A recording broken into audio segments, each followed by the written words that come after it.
What's up, y'all? It's your boy Niner Faithful. I forgot that it did that. What's up, y'all? It's your boy Niner Faithful. Thanks, everyone, for tuning into this special episode of Niner Faithful Radio.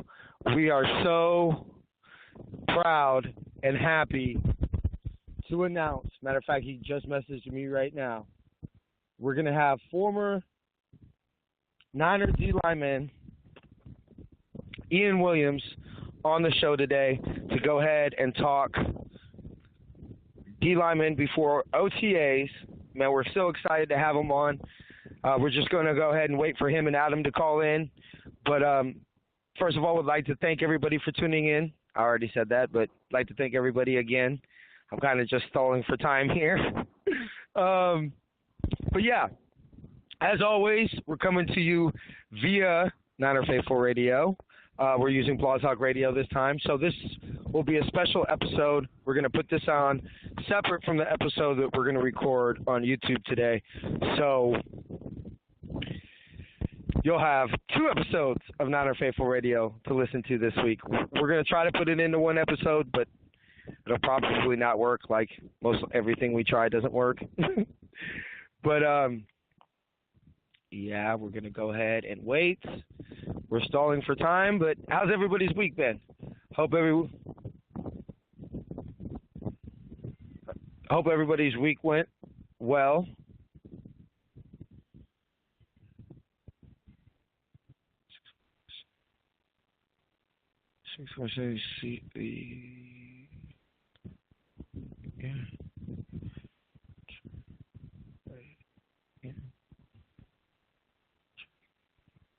All right, we might have some technical difficulties. Oh man, that's not good. Hopefully, I can edit this episode and take out some 5, 6, 4, 97.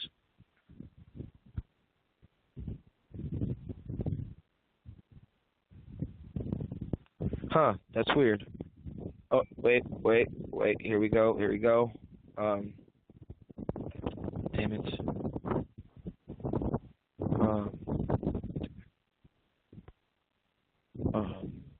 Oh man, this is horrible.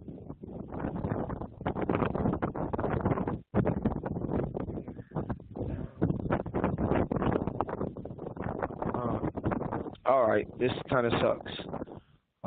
Hopefully this works and we can. Okay, I think I have him right now. Ian, how you doing, brother? Yeah. Good. Can you hear me? I know you should have told me to not hang up because it was just ringing through. Oh, I'm sorry. Yeah, you must have tried to call like right as it went live. So that must have been the problem. But just wanted to say thank you so much for coming on today, brother. Really, really appreciate it. Yeah, for sure. Okay, so we're going to go ahead, and we don't want to take too much of your time today. So we're just going to wait for Adam to call right now, but we'll go ahead and start the interview right now. So the main question that me and Adam had was the switch to the wide 9. What would be the difference in switching between the wide 9 and what we normally ran last year? There's not a huge difference. It's just the ends will be a little bit more wider now, and now you need your defensive tackles on the interior need to be a little bit more dominant in controlling the run so that the guards and tackles in the center can't get up to the backers. But the wide 9 is used a lot in third down or pass rushing situations later on in the game. So you see a lot of it there in nickel and dime packages. So it's not going to be much difference. It's easier for the defensive ends to get up the field and pass rush, and then also be able to contain runs, set the edge a little bit better. Okay. So in nickel, so if I'm understanding you correctly, it doesn't really have anything to do with per se the rest of the defense. Is strictly just the D-line. So, for example, you would the question basically is, you would have a wide 9 in nickel defense. You could have a wide 9 in base. You could have a wide 9 in dime. Yeah, pretty much. Usually dime is more of a 3-down look because you're bringing in another. Okay. Nickel is an extra, taking out a linebacker, putting in an extra DB. Dime would be taking out another linebacker, putting in 2 extra DBs, or vice versa. Taking out another D-lineman, putting in an extra DB, whatever they may call it, that defensive coordinator may call it, or like his scheme of personnel to be. But it's not going to affect the DBs as much. It'll probably give the DNs a better angle to be able to pass rush, because if you're closer to the tackle, a line closer to the tackle, and you don't really have that angle to really get him up the field and pass rush and get him out of his line, stuff like that, it's a lot different for the tackle to actually sit and not really have to get out and jump set you, or have to get out and kick and protect their quarterback, because you're closer to them, so they don't have to really do much. Now you're playing into their hands, because you're using, as a defensive end, you want to use your athleticism to your advantage, and make those guys work, because those guys are tackles for a reason. They're offensive linemen for a reason, because they're not as athletic to be able to block you guys. So the closer you are to the offensive lineman, the easier it is for them. Oh yeah. I mean, just seeing D Ford. I mean, I haven't obviously seen him in person or play yet, but I played D tackle and offensive guard in high school, and so they tried me out at tackle, but I wasn't fast enough for tackle. I was a big boy, so yeah. Like, I just see D Ford, his size and his speed, and the little bit of highlights I watched, tackles aren't going to be able to handle him one-on-one. I actually went back and rewatched the Kansas City game that we played against them last year, and D Ford a couple times made Joe Staley, who, in my not-so-humble opinion, is one of the greatest left tackles in the NFL right now, and he made him look silly. So the impact of obviously, playing D-line, and obviously be playing with Alden and Justin Smith, the importance of Justin being able to take the double team that allowed Alden, to basically essentially, terrorize quarterbacks. How do you feel that D Ford and Nick Bosa now, how do you feel that affects the rest of the line, i.e. DeForest Buckner, Solomon Thomas, maybe even Sheldon Day? What opens up a little bit more, opens up more lanes for DeForest and Eric and Sheldon and Solomon on the inside, to be able not to have to be double teamed or slide the protection towards his way. Now you have a threat at D Ford. I'm not sure where they're going to line DeForest comparison to D Ford, but having Nick Bosa on the other side also.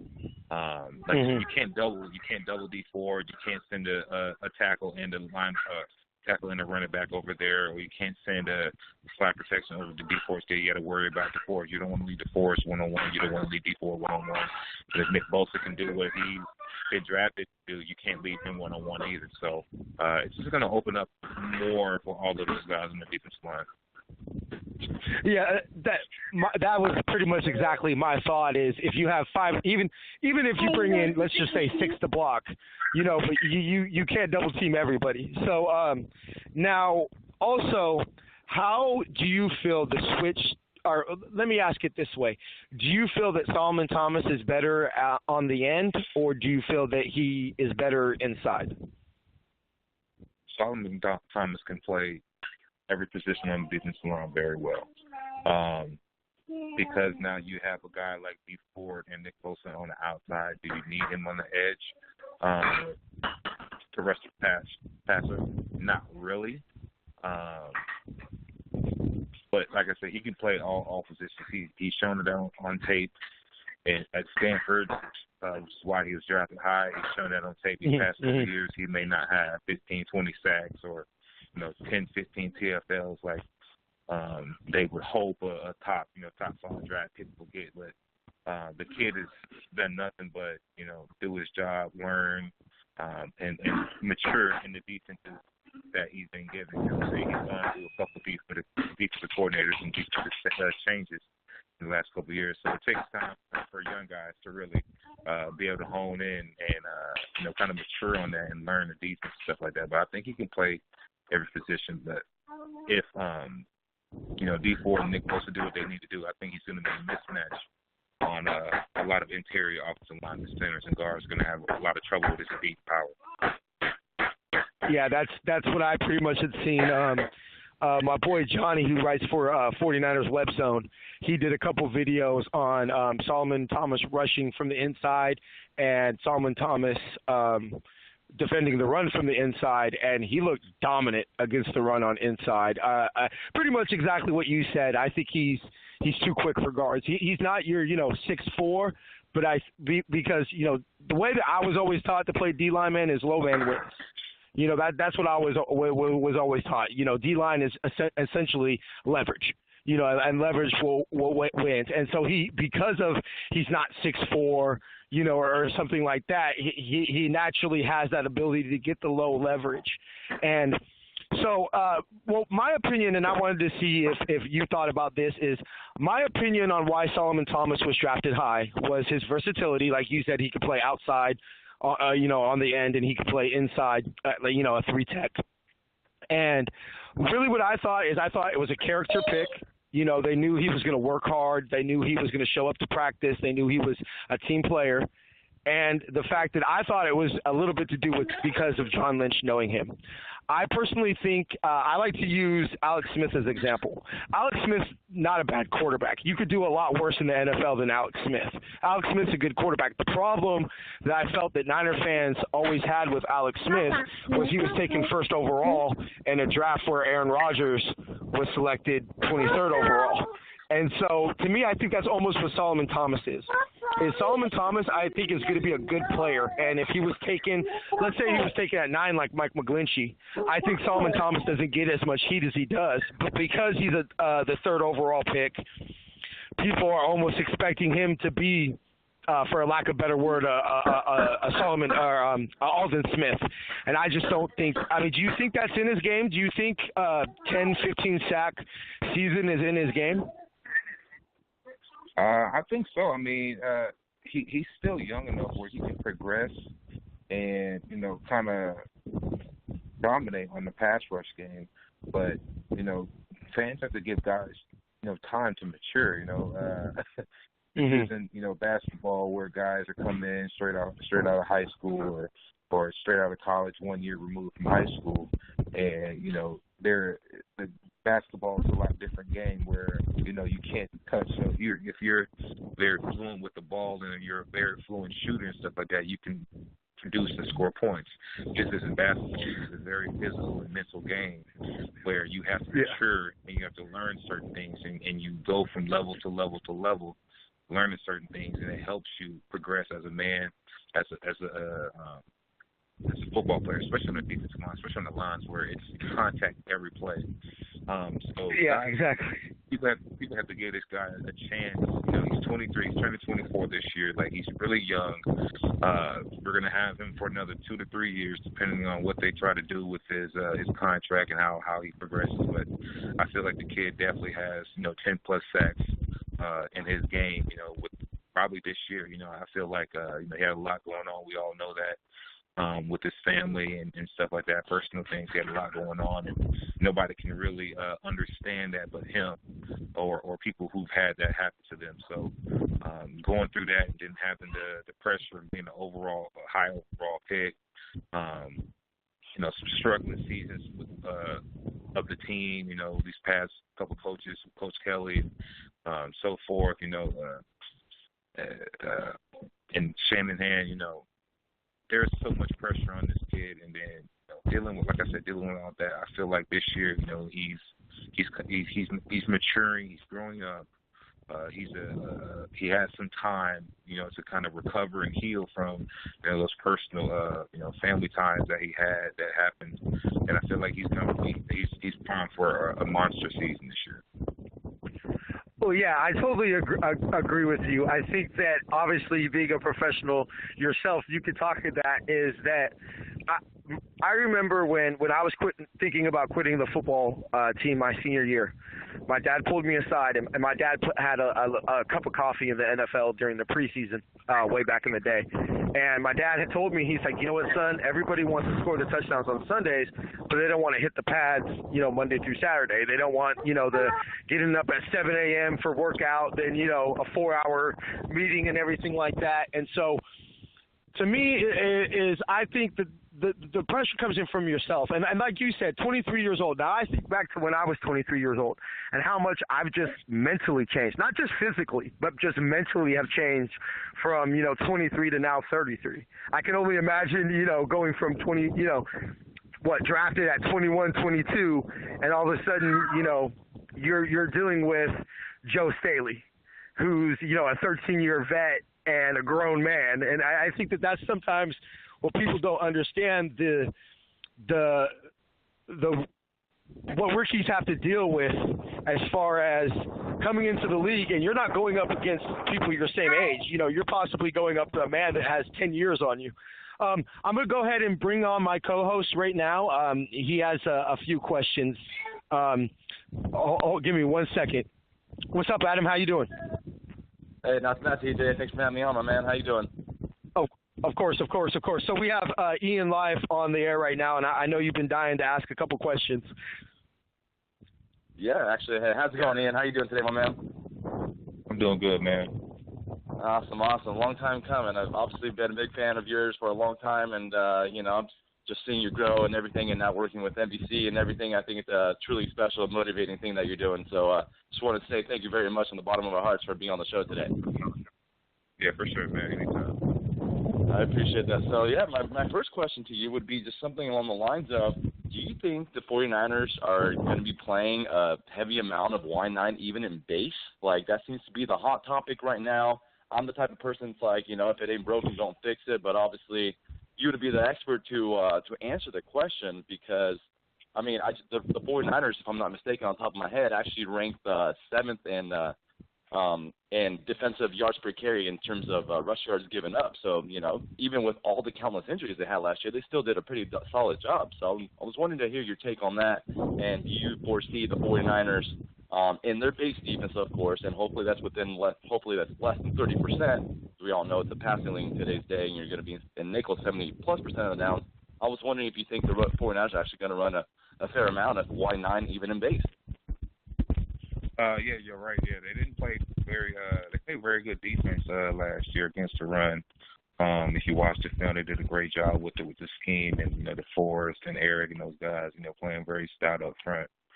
The only thing, they just didn't have the turnovers, but that's a different conversation. But with the wide nine, that was kind of hinted to earlier in the off season. Right. But I'm not sure how much they'll do.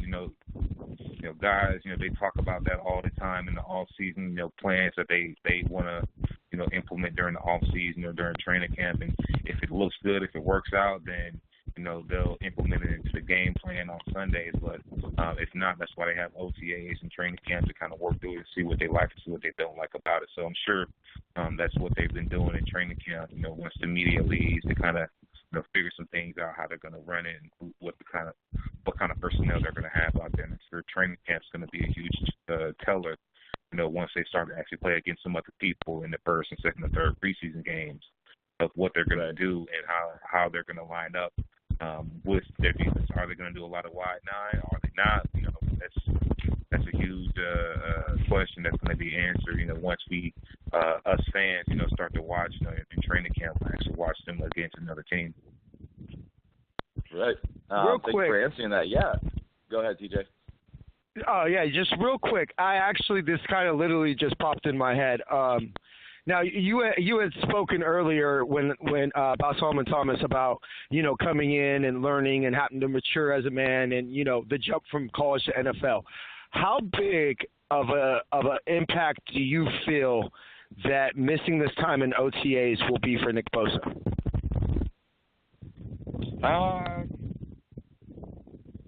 as long as he's ready for training camp, OTAs is great because you can kind of get your footing down, especially for a guy like him who hasn't played or lined up against anybody in a pretty long time because he missed the last few months of the season in college.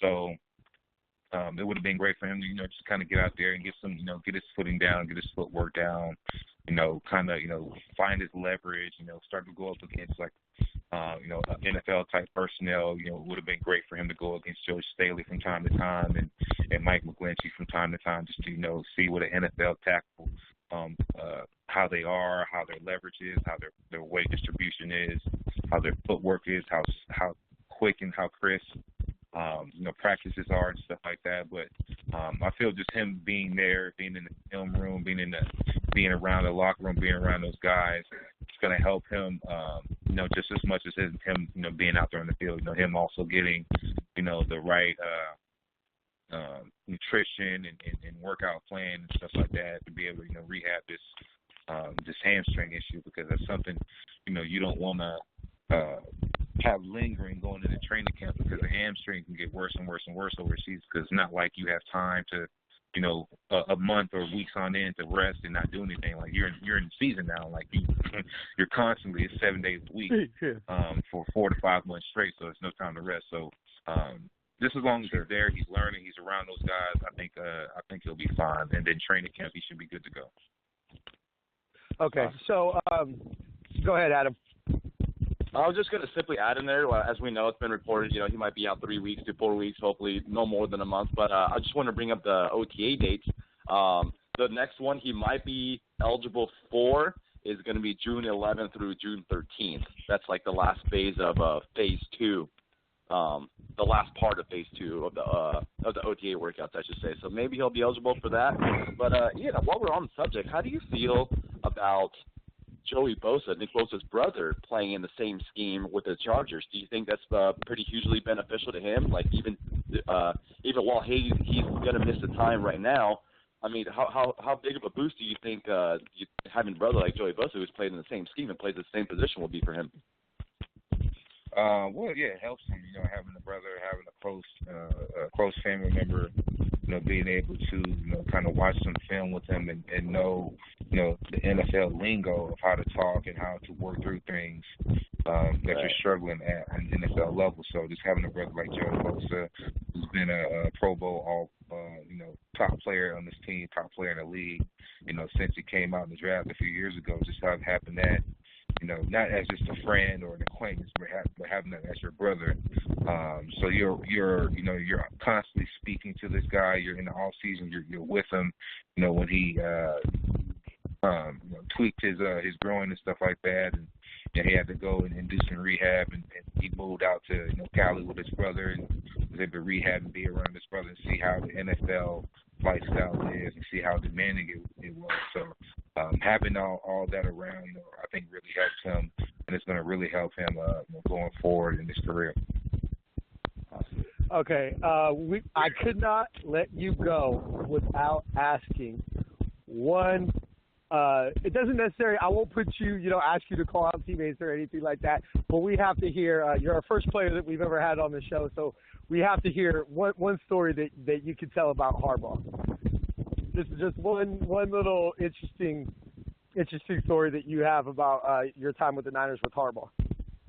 Or Tom Sula, or just any particular story. I think most fans already know about one of the stories. I can't get into I feel it. Stories. Yeah, I feel it. Come on, Ian, give it to us now. Just one story showing his character. When we're out there in the field, practicing. I think it was out during OTAs. I think it was OTAs. The OTAs are early in training camp. He came out there fully dressed in his gear, 49er gear, helmet on, everything like that. Came out there and was throwing the ball and taking some reps with Cap and the quarterbacks and stuff like that. And it was just, it was just funny for all of us just to see him. We made jokes, had fun, but certain times you need stuff like that. You need some humor. You need some excitement like that in OTAs or training. I can't remember exactly when it was, but because sometimes you have dog days and you're just tired. It's what you've been doing is repetitive. You kind of need someone or something to kind of take your mind off football, have a little fun with it, and it kind of reminds you that football is fun. So yeah, that's one of the stories right there. He's running the field. He swore he could still play. And then we always tell him, hey, gentlemen, you got to calm down. I mean, he used to get pretty fired up. Yeah. That's no secret right there. That's funny stuff, though. Yeah. Yeah, definitely. The thing I loved most about Harbaugh was that I actually feel that the who's got it better than us era, for lack of a better word, was actually set up by Singletary. I think, honestly, personally, I've came out and said I think Mike Singletary changed Vernon Davis' career when he sent him to the locker room. I think he honestly, Vernon Davis doesn't make the catch 2 or the catch 3, the Vernon post, if Mike Singletary doesn't send him to his room. Real quick, we'll go ahead and let you go after this, but real quick, I'm not going to ask you so much about 2010 because you obviously were on the team, but in OTA, was there a moment that you had during the 2011 season, Harbaugh's first season?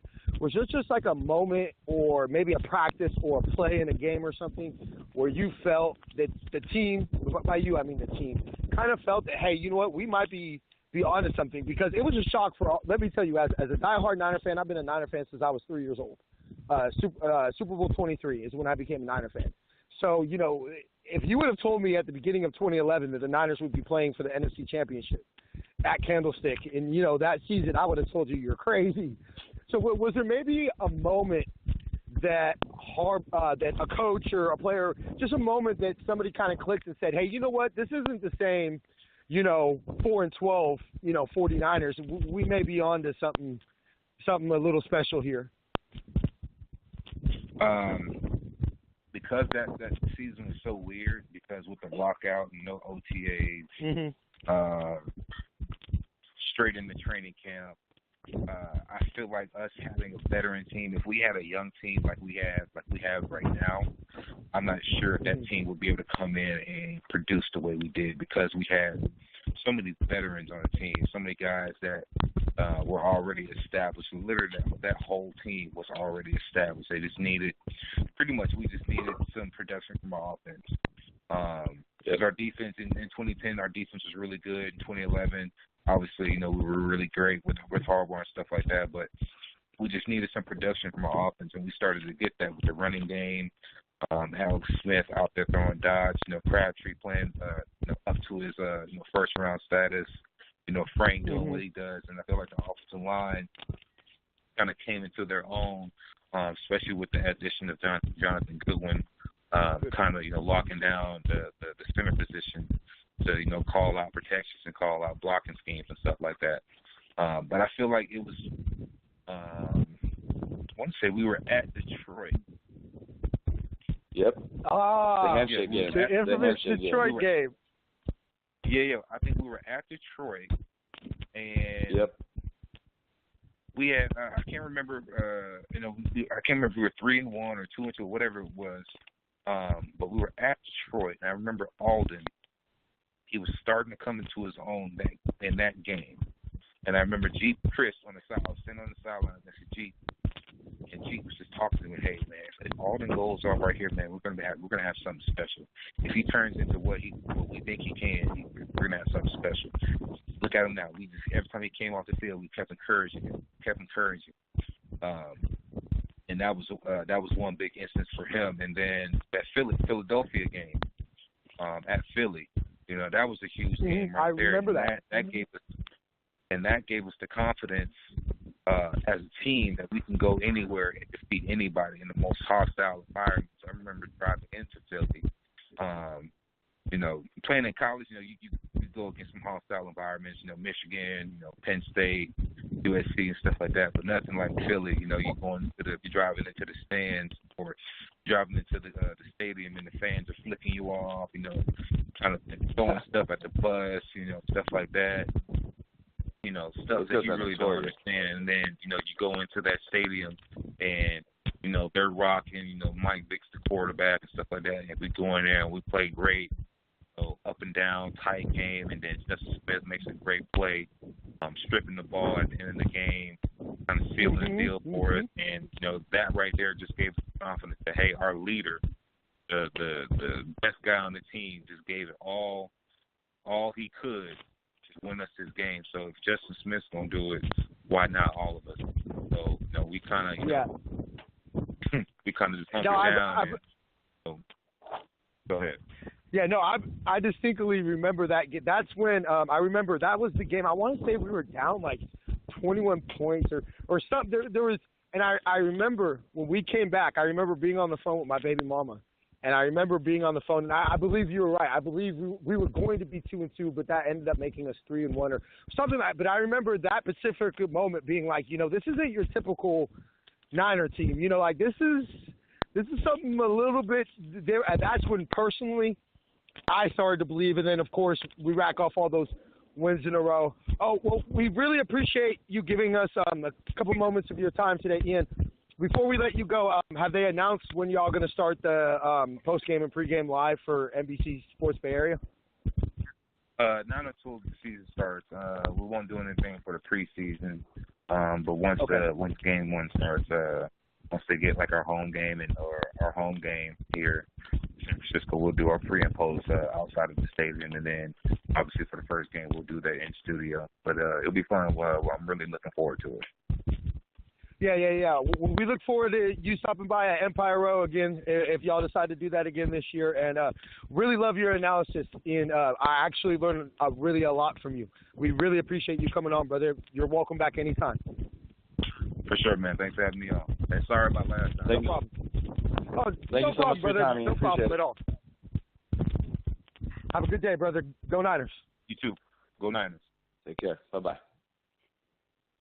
All right, brother. So, are we okay? I'm not gonna lie, that was pretty fucking dope. Yeah, that was awesome. If anybody listening right now, you might want to stop listening because we're gonna get in a little show mumbo jumbo. But we appreciate you listening to this very special episode of Niner Faithful Radio. We want to go ahead and say thank you so much to Ian for giving us, 20 minutes of his time. That was really awesome.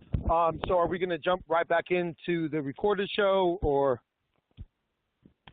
Yeah, I mean, I was going to say, do you want to maybe kick that off in about, do you have anything planned out right now? I was going to possibly go. No. I had nothing planned, brother. So today was strictly just the show. So, I mean, if you got to take some time to get ready and things of that nature. So I just wanted to go to the store really quick and grab some creamer for my coffee. I was going out last night, so you know how that goes. All right. Yep. All right, bro. Well, I put the episode at 2, so I mean we got some time, bro. Perfect timing. So, cool. Yep. So, I'm gonna get a jump on that, and I'll call you on my way back. All right, for sure, brother. All right, man. Talk to you soon.